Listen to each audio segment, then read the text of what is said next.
বাজে ভাই 47। আর পসিবল না ভাই।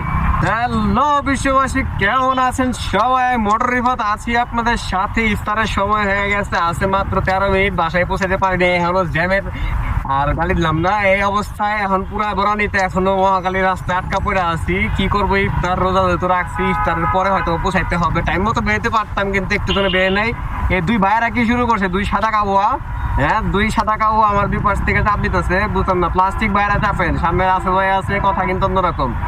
বুঝলাম না, দুই পাশ থেকে চাপের উপরে আছি। দেখলাম ম্যাপের রাস্তা খালি একটুখানি আছে। এখন তাহলে কিসের জন্য জ্যাম বাজবে এই জায়গায়? ইউজলেস একটা জ্যাম সামনে, আই এম শিওর। সামনে যেতে দেখি আসলে কিসের জ্যাম। আরে এত ধোয়া আছে কই থেকে। বাংলাদেশের সবচেয়ে বিরক্তকর একটা ব্যাপার হচ্ছে আমাদের মানে কোনো কিছু সুসংগঠিত না। এই যে রোজার দিন, এখন একটু ইফতারটার আগে রাস্তাটা জ্যামটা কম থাকতো না, এখন আরো বেশি জ্যাম। যে ডাইনে বামে যে যার যার মতো উড়া দুরা বুটতে লাগলো। এই যে চাপটা দিল, এটা কোনো চাপ হইলো? দেখুন চাপ হইলো। অরেকজন গায়ে স্ক্র্যাচটা বলতে তাহলে কার দোষ পড়তো? সব দোষ পড়তো আমার। গ্যাসটা না আসলে অসাধারণ, সব কিছু উল্টা লাগছে। এই যে ভাই ঢুকতেছে, আল্লাহ কি রিস্ক থেকে বাইসে গেল। কেল দিকে ভাই এরকম উল্টা পাল্টা করতে হবে কেল দিকে। মানে রোজারাই খাস সবার গাড়ির নেই, স্পিড জানি কেমন মানে অসংখ্যিত অবস্থা চলে গেছে। মানে কন্ট্রোলে নাই, কারোর কন্ট্রোলে নাই স্পিড। এই যে কারোর স্পিড কন্ট্রোল নেই, কেউ কারোর জায়গায় নাই, সবাই হুলস্থুল অবস্থা। আরে ভাই রোজা রেখা যদি সংযম করতে না পারেন তাহলে রোজা রাখা মানে কি?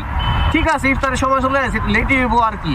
কিন্তু এখন যেমনি করে আপনারা খেলতেছেন, একজন গাড়ি নিয়ে উল্টা পাল্টা দাদাদারি করছেন, কেউ যদি মানে কোনো ক্ষতিগ্রস্ত হয়ে যান, এই রোজা রাখার মানে কি? যদি এই রোজা রেখে পাগল হয়ে যান, সবাই যদি অসুস্থ হয়ে যান মানসিকভাবে, যে কি করতেছে পিছন থেকে বাইরা বাইরি দাবরা দাবরি, আল্লাহ না। এটা তো আল্লাহ তাআলা কয় না তোমরা রোজা রাখা এরকম উল্টা পাল্টা আবলামি করো। রোজার একটা দিন মানে সন্ধ্যাটা হইতে দেরি নাই, সব জায়গায় এক লগে যান শুরু হয়ে জায়গা। একটা মোড়ও বাদ পাইলাম না যে শান্তি মতো বাসায় যাবো। সব এক লগে বাইরের চেষ্টা করতেছে, আগে পরে বাইরে এক লগে বাইরে। যে কেউ বাইরে যেতে পারছো, সবাই সবার জায়গায় আটকে আসো। আগে পরে বাইরে সবাই সমঝোতা করে বাইর করলে তো হয়। যেমনি করে যে বিএনপি যেমনি সমঝোতা করে জান নালায়, সেমনি করে বেরোতে পারলে তো হয়ে যায় না। সমঝোতা করতে পারবে না তোমরা, সবাই তোমরা মনে করো খাম করবা। একদল সমঝোতা করতে পারে না, পলাইছে আরেকদল কি সুন্দর সমঝোতা করার চেষ্টা করতেছে। তারা বুঝে গেছে সমঝোতা করে চলতে হবে সবকিছুতে। ঢাকা শহরের মানে সবাই দেখে আমার খুব কষ্ট লাগে, যারা নাকি যেরকম প্রতিদিন সিরিয়াল ধরে জামে পড়ে থাকে। মানে বাইকগুলো একদিক দিয়ে পাশ দিয়ে কাইটা বাইরে যায়, এটা আসলে একটা আমাদের জন্য একটা ব্লেসিংস। কিন্তু খারাপ লাগে যখন নাকি এত মানুষ গাড়ির মধ্যে রাস্তার মধ্যে জায়গায় জায়গায় জ্যাম ধরে আটকে আছে। সামনে কিন্তু আহামরি কোনো বড় জ্যাম না, কিছু না, উইদাউট নো রিজন হুদাই জ্যাম, হুদাই কোনো কামের না। মানে এমন না যে কোনো দুর্ঘটনা করছে অথবা কিছু কারেন্ট সিচুয়েশন হয়েছে কিছু। দূরে যাত্রী উঠেছে, ছাগল নামাইতেছে। এই তো মানে এই যে সমস্যার কারণে পুরো রাস্তা জ্যাম হয়েছে। ওই জায়গায় দেখলেই বোঝা যায় কোনো মেজর কিছু না। মানে পুলিশ যারা আছে পুলিশের মতো হাই হতা দিতেছে, আর হচ্ছে মানুষজন যাত্রী নামাইতেছে। ওই যাত্রী নামানোর জ্যাম নেই, মানে গাড়ি যদি সবাই টাইম মতো বাইরে জায়গা কোন জায়গায় স্পটে না দাঁড়ায় তাহলে কিন্তু সমস্যা হয় না। কোথায় একটা জ্যাম, মানুষ পিছনে ভোগান্তি।